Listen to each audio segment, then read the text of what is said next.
Let's take a look here at Daniel Jeremiah's 2.0 mock draft from the NFL from NFL.com. I'm very curious to see how this is going to go.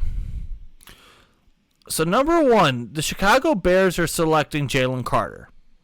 So no surprise. Oh yeah, by the way, I don't know if you have. I've already started my mock draft. Oh boy. Are you talking about like the 32? Huh? First round? Yeah, the first round mock draft that we're doing. No, I haven't even touched it. Sorry. By the way, it's in 2 weeks. 2 weeks from today, March 9th, mock draft show. Yeah. I'll have to write it down. So. Yeah, I've already started mine just because I got bored one day and I just wanted to start mine up. But number 1 overall, Jalen Carter, not surprised. Again, I'm one of those people that would still believe that if you could try to get the Colts to trade up to number 1, do it. Mm-hmm. Number 2, the Houston Texans selecting Bryce Young. Not a shocker. It's a matter of what kind of quarterback you want. Mm-hmm. So no surprise there. Number 3, the Arizona Cardinals. Oh, hello. Jesus. Arizona Cardinals. Tyree Wilson.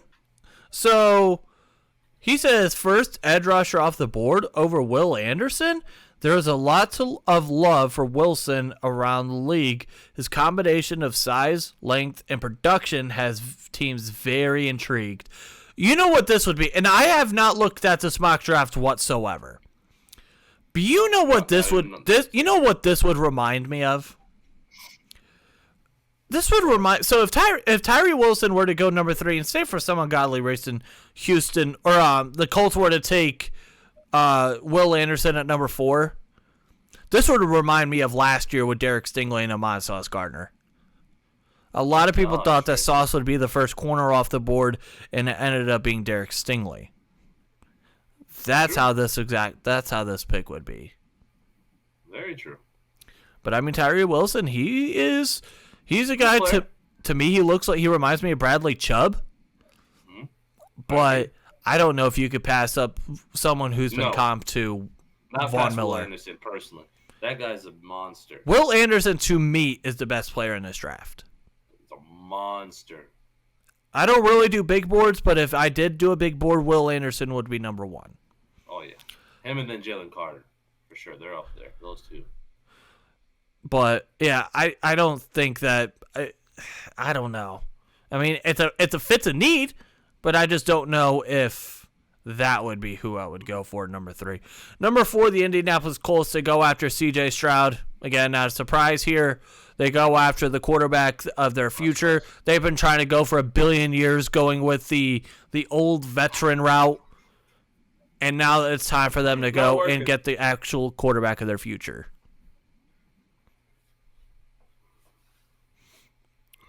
I was say someone's getting a little tired over there. Yeah, I know.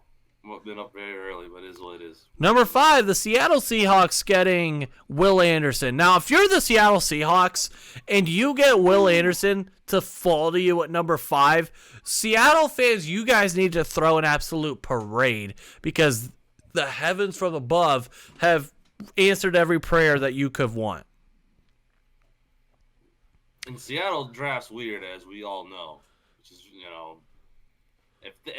if Will Anderson's there, you better take him, Seattle. This is the pick for you. Yeah, they need some help on that defense. They need some help on that defense, and for you to get a guy like Will Anderson, number 5, oh boy, pretty good value for sure. Yeah. Number 6, the Detroit Lions selecting Myles Murphy from Clemson. Again, this is another one of those teams that they need defense bad. They need defense. They need anyone on defense, personally. You give them anything on defense, you go ahead and do that. I mean, they were literally the 32nd ranked defense in total defense. They were 30th against the pass. They were 29th against the run. Yeah. You just get whatever you need on defense. You get the best player available on defense. You have to get defense. Mm-hmm. And I think if I'm them, I double dip on defense. I agree. Number 7, the Las Vegas Raiders select Will Levis. So here's my thing. And I've been having a conversation with Hunter about this. For those that don't know, Hunter is he's my right-hand man / draft. He's my other draft man. I've been having this conversation with him about Will Levis and Anthony Richardson. Now, I'm not necessarily as big of a fan of either. However, and I understand both of them are not going to be. I don't think neither of them are going to be ready day one. No. Now, if you look at the situation that the Raiders are in with Josh McDaniels, I feel like you could get more out of Anthony Richardson out right away. I think that if I am Josh McDaniels, I got a feeling that this would end up being Anthony Richardson. And then I'm going to assume that Carolina is going to go with number 9. I would assume that they're going to go with Anthony Richardson here. To me, I feel like I could see that being flipped.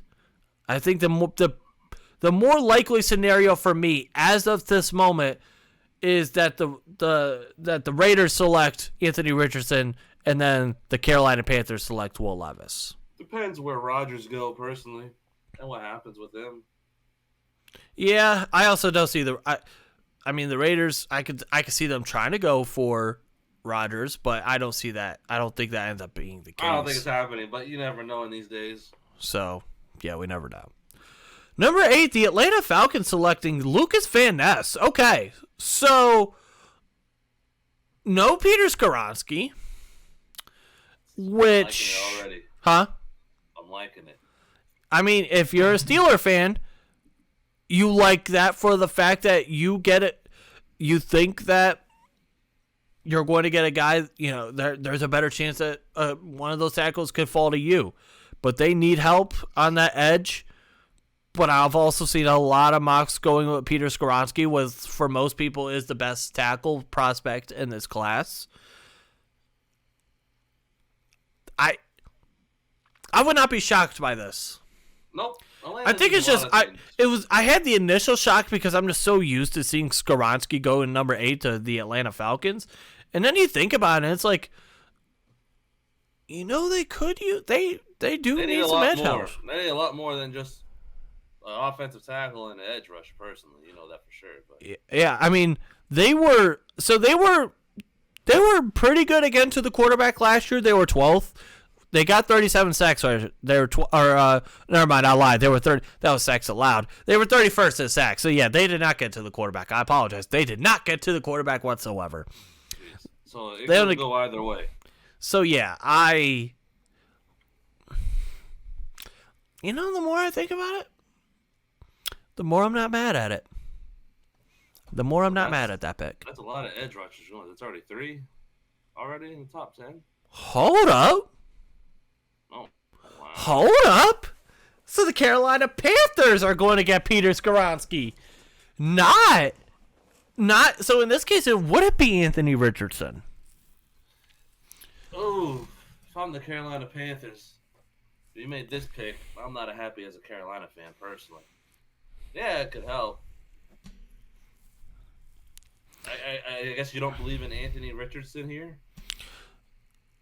But here's my thing. Who do you put at right tackle in this situation? Or is it that you? I don't know what their offensive line situation is like. I know obviously they got Akeem Ekwonu, who was one of my favorite prospects in the class last year. Pretty much all I know. I'll say I don't know who their guard situation is. But if that's the case, are you saying that you're going to put him at guard, and then you have Akeem Ekwonu and Peter Skoronski on your left side? Now, that sounds kind of nasty, I'm not going to lie. It does. But, I don't know. My rebuttal to that would be, what the hell are you going to do at quarterback? Who are you going to get? Yeah. Are they going to roll with Matt Corral? Derek Carr? I doubt they'll get Derek Carr first. Yeah, I don't know. That's just... So I'm trying to think now. I'm trying to think of other teams that could possibly go after Anthony Richardson, because this is weird. This mock draft is kind of going down a weird hole.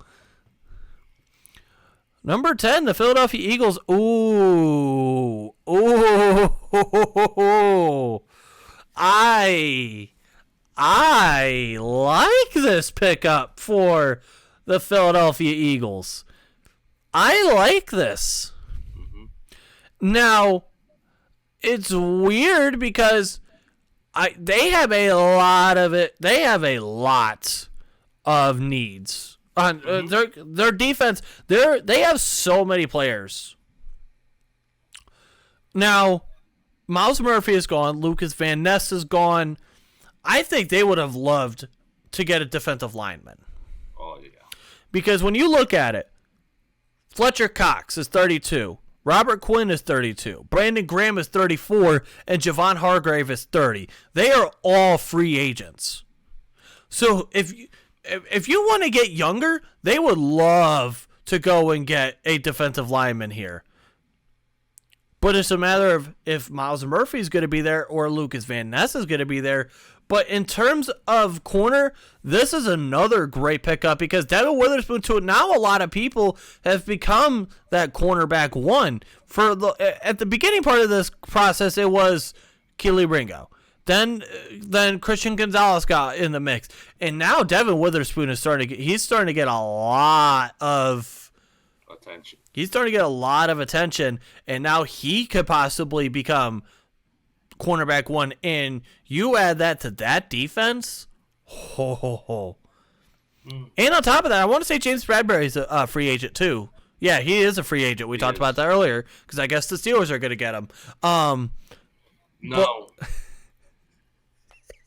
we're not getting him. I understand this. I'm acting like I'm just letting everybody know we're not getting James Bradbury as well. And Jalen Ramsey. No Jalen Ramsey.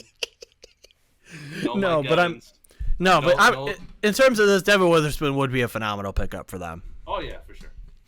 Number 11, the Tennessee Titans select Paris Johnson. Here's what's ironic about this. And I put a tweet on this a couple days ago or yesterday, whenever, I don't remember exactly when I posted, or, when I posted the tweet. But I posted that the last time that the Tennessee Titans had the 11th pick was they selected Taylor Lewan. Now it's ironic that the next time they had the 11th pick, they're replacing Taylor Lewan.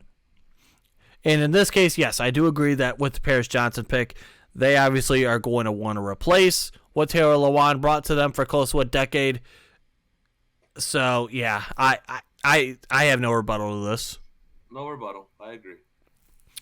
Number 12, the Houston Texans. Ooh. Yes. Ooh. Yes. Okay. Yes. So for the Steeler fans who would want Jordan Addison at number 17, bye-bye to that in this mock draft because Jordan Addison is going to the Houston Texans. Now, again, we talked about this before. Houston needs everything. They need a whole lot. I'm okay with this pickup. The only question that I would ask for this is it going to be Jordan Addison or do you see this being Quentin Johnston from TCU? I think Jordan Addison. You just want to say that so we don't have to see. That's part of the reason. But no, in terms of that, I wouldn't be mad at this either. It's something that they need. They need a whole lot of everything. They have. Like he says right here, it's adding him with Mechie the third. Yeah, because John Mechie didn't get to play last year. Yep. Who else do they have? Nico Collins, Amari Rodgers. I forgot their tight end. I have no idea, but they really don't have anything. Tight end. He's not bad, but he's like a solid tight end. But yeah, they need to add to this offense, and why not go and get your number 2 overall pick a weapon? So I got no issue with this pick at all. Number 13, the New York Jets select Broderick Jones. So the 3 tackles are now officially off the board, and you could kiss that dream goodbye. Now the Jets, I understand this pick, and this would be no surprise to me whatsoever. You obviously Dwayne Brown, who is their left tackle, is about 100 million years old. He has 1 year left on his deal. I'm not mad at this at all. I mean, I am mad, but I'm not in terms of logically. I'm not mad, but as a Steeler fan, yes, I'm mad. Yeah, it's a good pick for them. They definitely need it. Number 14, the New England Patriots. Ah, that damn Bill Belichick gets your boy. Hell, man. Oh, man, who are they going to pick? I'm predicting now it's like Cam Smith. Who's else is still there? It's the only corners that have been taken is you know who's gonna end. You know who this is gonna end up being now. Witherspoon. You know damn well they're about to start. They're gonna have us taking Joey Porter Jr. Oh yeah, that's the third. That's the one next answer. That's possible for sure. Okay, so I'm gonna give my theory. I talked about this earlier, and I had a theory on the New England Patriots. Oh boy.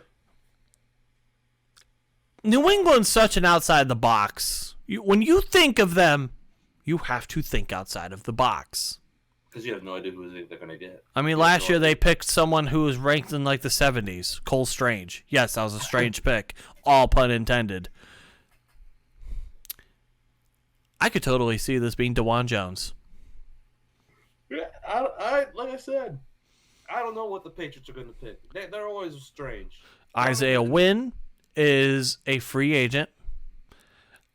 I could totally see this being a DeJuan. I'm that to me just. I'm getting on this early. DeJuan Jones to New England is something that I see happening. That's possible, yeah. Like I said, with the Patriots, I don't even know. You never know what they're going to do. But in terms of Christian Gonzalez, like you said, that's your boy. That is my boy. So, that damn Bill Belichick. It is what it is. Number 15, the Green Bay Packers selects Dalton Kincaid. So the position, not a shocker. But the player, a little bit. A little bit. It's between him and Michael Mayer. Mm-hmm.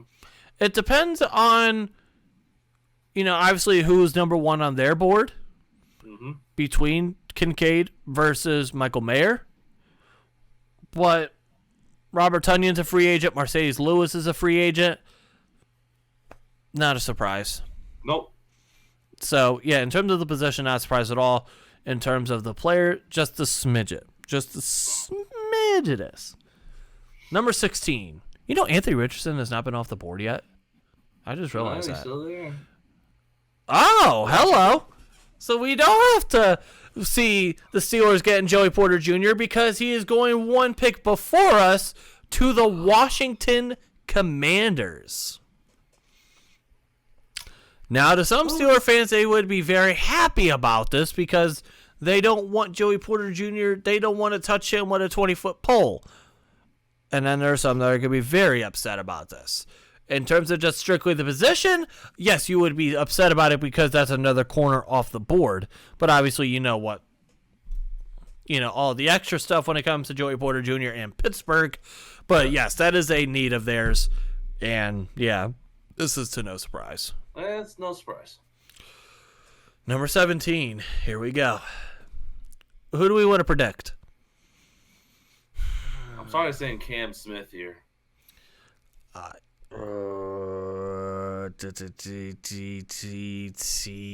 Exactly. It's like, what? DeJuan Jones? We'll find out. Let's go.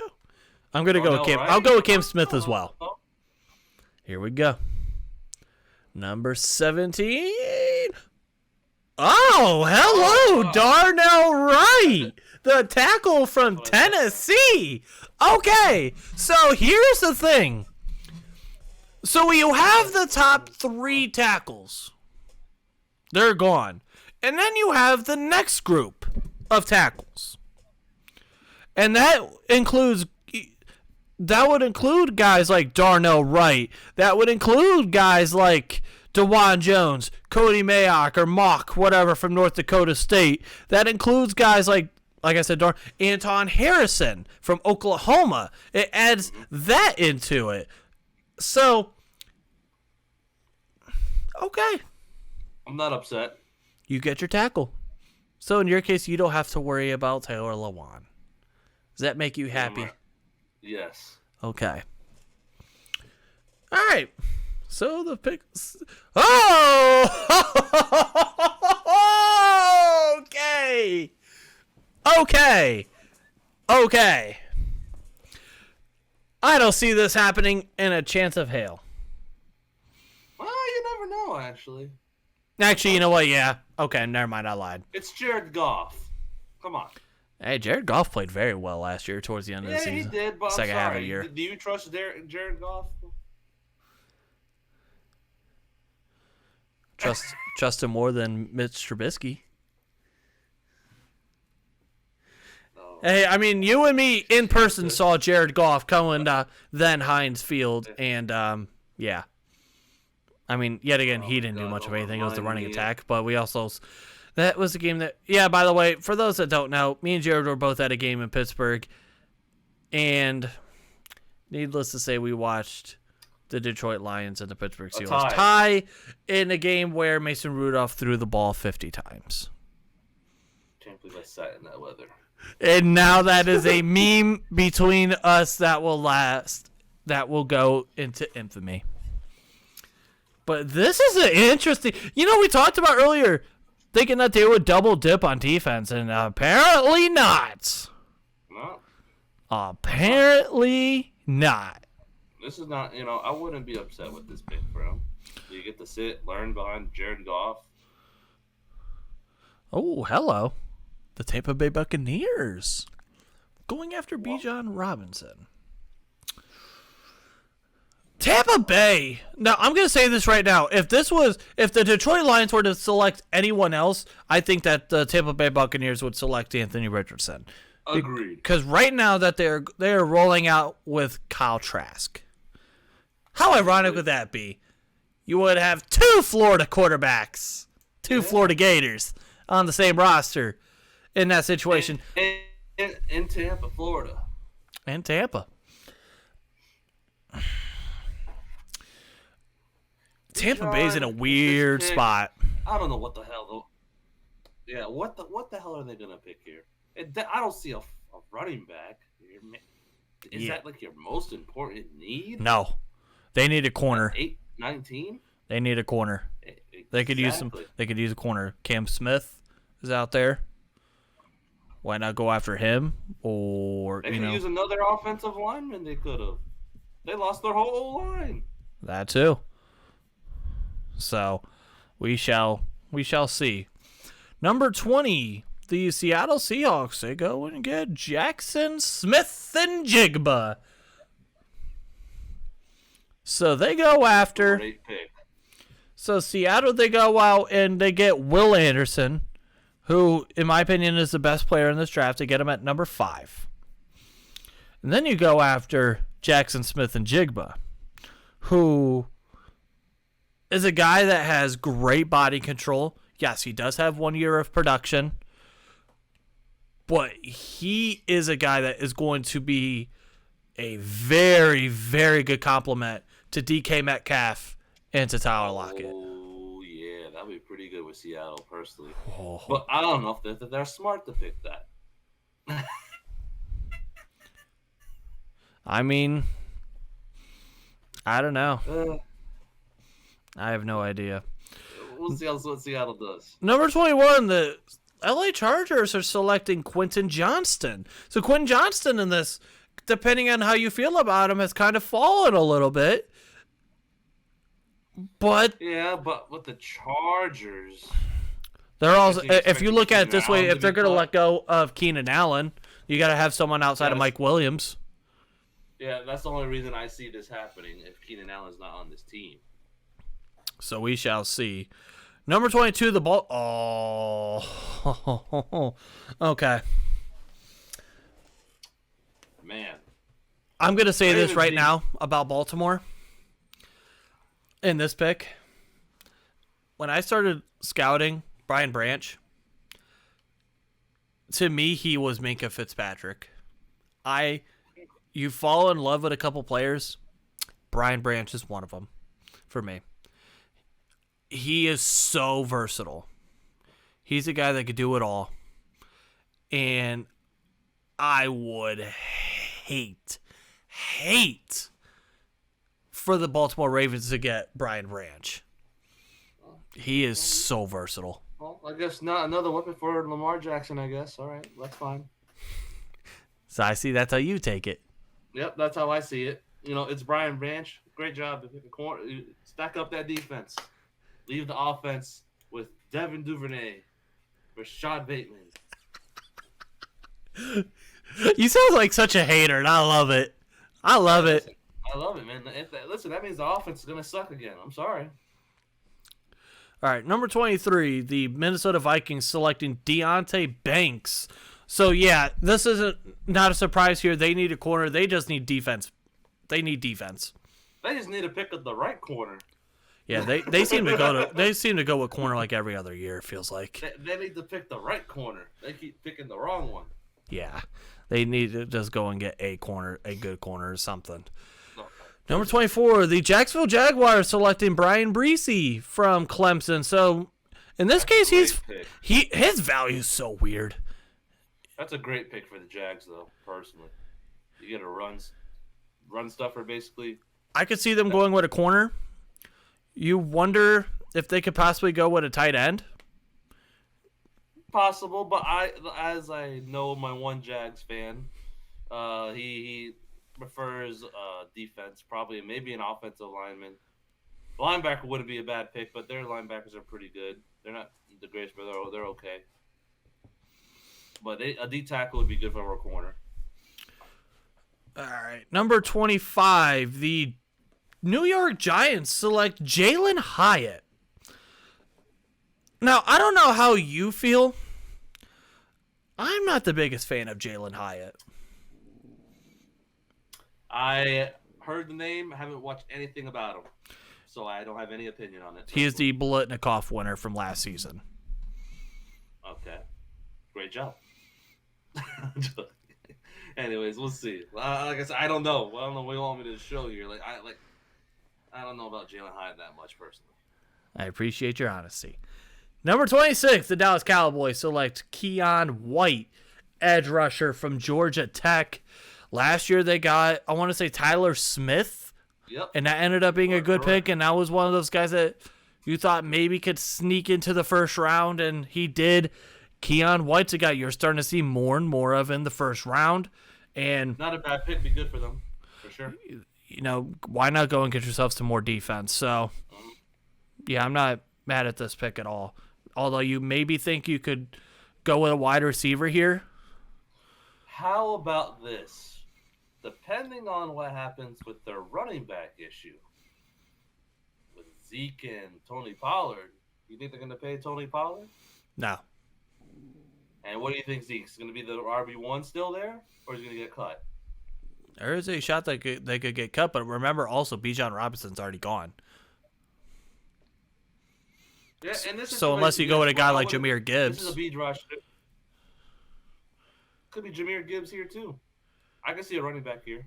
That's all I'm trying to say, basically. All right, number 27. Here we go. So number 27, the Buffalo Bills selecting O'Cyrus Torrence. So right now, that's the only interior offensive lineman that's off the board. Now, that's probably going to be the case unless someone were to take, John Michael Schmitz, I believe, from Minnesota. That'd be the only other possibility of an interior guy that I could see maybe happening. But Buffalo is one of those teams that I think has more needs and more issues than people realize. Buffalo is one of those teams that they could definitely use some O-line help. Yep. Now, they do... I think their biggest need would maybe be a running back, but I like the idea of them going after the interior offensive lineman over the running back here. Mm-hmm. So, I'm not mad at... because to me, running back and then interior offensive line would be the two biggest needs for me for them as of now. But I like that they skipped out on the running back and went with O'Cyrus Torrence here. I agree, yeah. They have to do something here, and this is one of the only interior, like I said, offensive linemen they'll probably go here in the first round. And if the running back's gone, Bijan Robinson, I wouldn't even get another running. Maybe Jahmyr Gibbs, like you said, but that's it. By the way, also, if this was the case, this would be the first Florida Gator interior offensive, or the first. It was the first Gator guard to be drafted in the first 2 days or the first 2 rounds in 48 years. That's crazy. So, hello, Osiris Torrance. Number 28, the Cincinnati Bengals selecting Michael Mayer. So, I follow a couple Cincinnati Bengals fans. Mm-hmm. And I keep on hearing them talking about tight end. And, yeah, they say that Hayden Hurst is heading to free agency is what he says here. As my Siri on my laptop decides to continue to go. So, shut up, Siri. So, in this case, you go after possibly the best tight end. And we already have one that went off the board at Dalton Kincaid at 14 or 15, whatever, to Green Bay. Now at pick 28, you go after arguably the best tight end in the NFL, or not in the NFL, in this draft. Who, to me, reminds me of Jason Witten. That's who Michael Mayer reminds me of. Well, it's a good pick for them. Well, Dalton Kincaid kind of reminds me of Zach Ertz. Okay, makes a lot more sense. Number 29, the New Orleans Saints selecting Zay Flowers. So back-to-back years they go with a wide receiver. Last year they go with the Ohio State native, Chris Olave. And now this year they go after Zay Flowers. Zay Flowers is one of those guys that you don't see in mock drafts in the first round every time.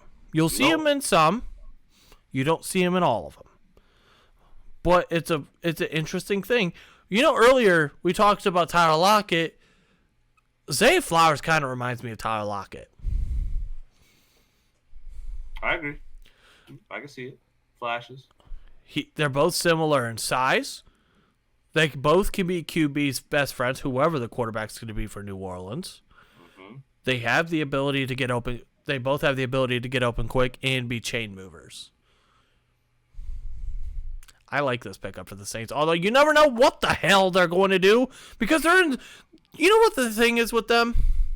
Actually, you know what? This is I think this is where I can see someone like a Kalijah Cansey from Pitt going. This, the more that I think about it now, this is more of like a Kalijah Cansey kind of pick to me. Or a Derek Hall from Auburn. One of the, someone like that. That's where I could see going here with pick 29 in New Orleans. But Zay Flowers, New Orleans is in a weird spot because they're like smack dab in the middle. There's nothing worse in the NFL than being smack dab mediocre in the middle. Yep. I don't know what you do for New Orleans personally. I don't know what the hell they're doing. Yep.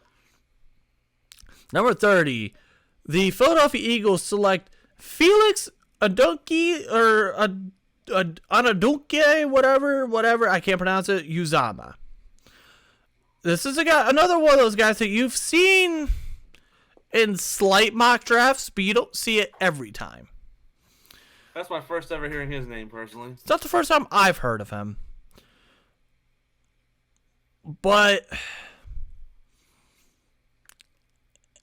I mean, they go and they add to that defensive line. We talked about this earlier. They went out and got, Devin Witherspoon at pick 10? Yep. So they got they got the corner, and now they go out and get an edge rusher. So they fit a need. That's a win. Which is a win. It's just a matter of, at that point, who do you go with later on, late in that first round? Do you go with someone like Derek Hall, or do you go with I'll just call him Felix Uzama, or a Nolan Smith, or an Isaiah Foskey, or a BJ Ojulari, one of those guys. Yeah, definitely. All right, so the last pick of the first round is going to be, speaking of Nolan Smith. There you go. Now, I'll be honest, this is probably the second time I've seen Nolan Smith in a first round. Really? In a mock. Now, the reigning defending Super Bowl champions, the Kansas City Chiefs, they go and add to the defense. They went out last year and got George Karlaftis. Now this year they go and get Nolan Smith. He says that Daniel Jeremiah says that Nolan Smith reminds him of Hassan Reddick. If you can get a Hassan Reddick kind of player, you're not doing too bad for yourself. Yep. So Not bad. Not okay. bad. So that is the first round of Daniel Jeremiah's 2.0 mock draft. To me, obviously going back to the Steelers pick, you had Darnell Wright from Tennessee. You went and got yourself a tackle. And so in this case, we talked about this earlier. You mentioned how we talked about, what would you do at pick 32? You go and got yourself the defensive or the offensive tackle. You were first on the clock the next day. Mm-hmm. What are you doing? It'd be very. I'm excited. For us, we never get to experience, like the first pick of a round, but the second round at least is pretty cool. Personally, you never know who it is. So like the names that could be left off in the first round, like they're like, wow, they need to go to the Steelers here, but you never know. Yeah, because I mean, like you have guys like Keely Ringo still here. You have guys like Cam Smith that are still here. You still have Eli Ricks from Alabama, Tyreek Stevenson from Miami. You still have Emmanuel Forbes from Mississippi State. Yeah. So you have guys. They have the D tackle, Siaka Ike, if they need a D tackle here. Yeah, you still have Kalijah Kancey, so if you want to go back-to-back Pitt players, you could. It's a very, very interesting.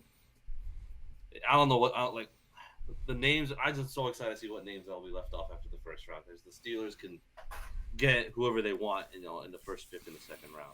And also, one thing that I noticed too is not a single linebacker off the board, not a single inside linebacker. And yeah, I see no Drew Sanders, no Trenton Simpson. So. Noah Sewell. Well, Noah Sewell, I don't see. I'm just naming people. I get it. Yeah, I don't see. I was gonna say yeah, but Trent Simpson, Drew Sanders, one of those guys, you can convince me that they're gonna go in the first round. Jack Campbell. Yep. So, who? It's I'm gonna say this right now.